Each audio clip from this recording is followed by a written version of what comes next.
still for people who were considered free and European. But if you were enslaved, an indigenous person or an African person, that characteristic of freedom is no longer there. So they went about baptizing indigenous people, converting African people, and they could baptize them, but what this law said is you will be baptized and made Christian, but you will not be free. Does that make sense? So how many of you understand that anti-blackness sits at the heart of white morality?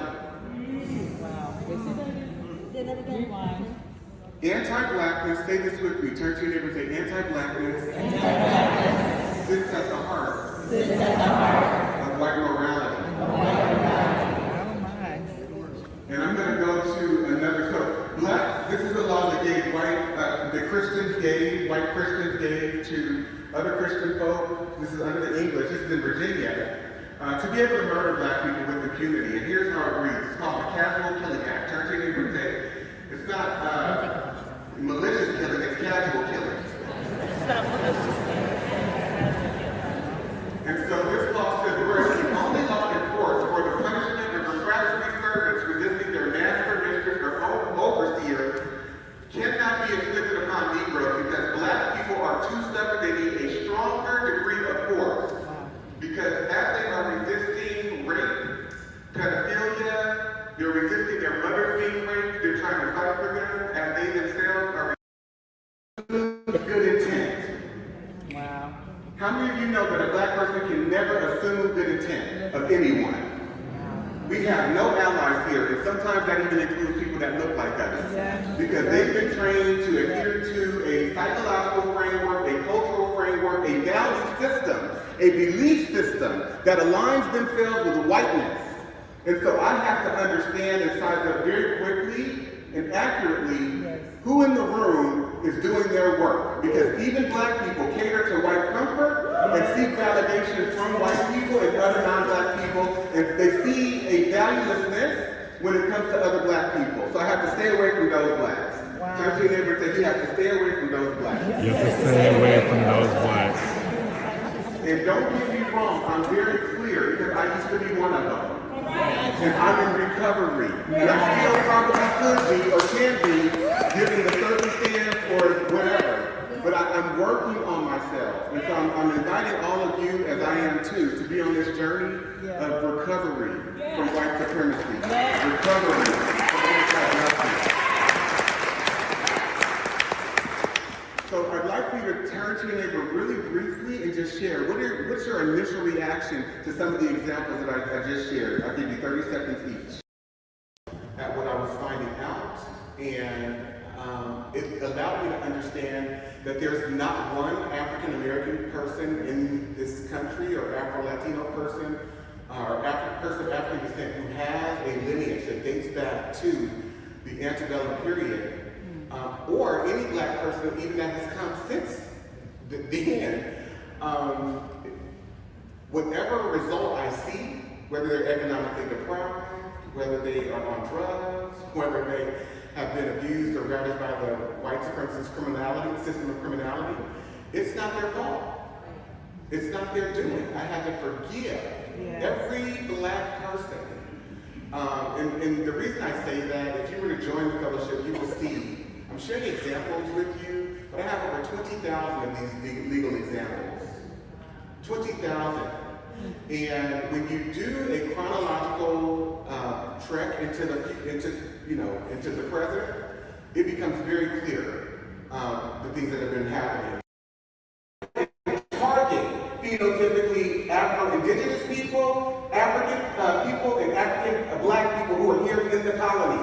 How many of you get this? This is very nuanced, and it's important that we racialize always, understanding that racism in America is a color caste system. Turn to your neighbor and say it is a color caste system. This is the Preventing Negro Insurrection Act. How many of you would be angry over the last 50, 60 years, leading up to 1680 if you were black? Based on just a few examples I've shared with you. How many of you would be angry? And so black people start to organize, Angolans and others that they're bringing in from the western strip of Africa, And so they implement this Preventing Negro Insurrections Act. And here's what they say. Whereas the frequent meeting of considerable numbers of Negro slaves under pretense of feasts and burials is judged of dangerous consequence. We don't want them eating breakfast, lunch, or dinner. We don't want them attending funerals because they are attempting to organize and resist. How many of you see this? Wow. Okay. Be it enacted by the King's most excellent majesty, by and with the consent of the General Assembly, and it is hereby enacted by the authority aforesaid, that from and after the publication of this law, it shall not be lawful for any Negro or other slave. I'm going to repeat that. For any Negro. Turn to your neighbor and say, we are not just talking about those who were enslaved. We are talking about all Negroes. And so the institutionality, the cultural fabric, the cultural psychology, and the legality of America and all of its institutions are inherently anti-black. This has less to do with slavery and the institution of enslavement than it does anti-blackness. Does that make sense? Yes. And I'm going to break this down just a little bit more. So, we're this gentleman right here, by the name of Marcel Walker. Please. And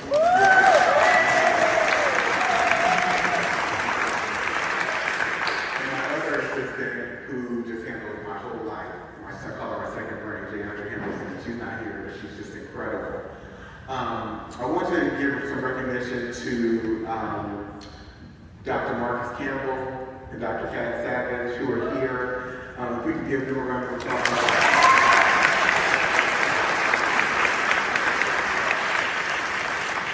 Some incredible work with some deep work, and as well as Katie. Katie's here, and where's Kelly? I saw Kelly here too. You both want to stand. Oh, there you go. These two white women took the fellowship. I think Kelly, you took it once, and then you're back again.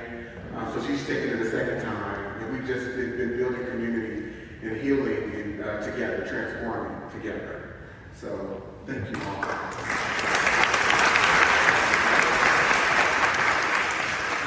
This is the South Carolina 1740 Negro, because you strive in your quest for progress to be just like white people. Yeah. And so this extends to you. You've been trained to be psychotic. You've been trained to be delusional. Because how many of you are hearing this history for the first time? So many of these examples, by show of hands. The specifics of it. I want you to stand. How many of you are hearing it for the first time? And I would venture to say everyone in this room is, in terms of the specific examples. I'm sure you can have my presentation. That means you've been living within a delusion. Because you've not known what has gotten you here to this moment. And so you've been living in a delusional state. And so if white people have been trained to be sociopathic and psychopathic where black people are concerned, that is true for you too. Because everything that they believe, you believe. Everything that they value in terms of their educational system, language, logic, all of our cultural norms, standards, you brought into that too. So you have to do your own work and start your own journey. Thank you so much for having me.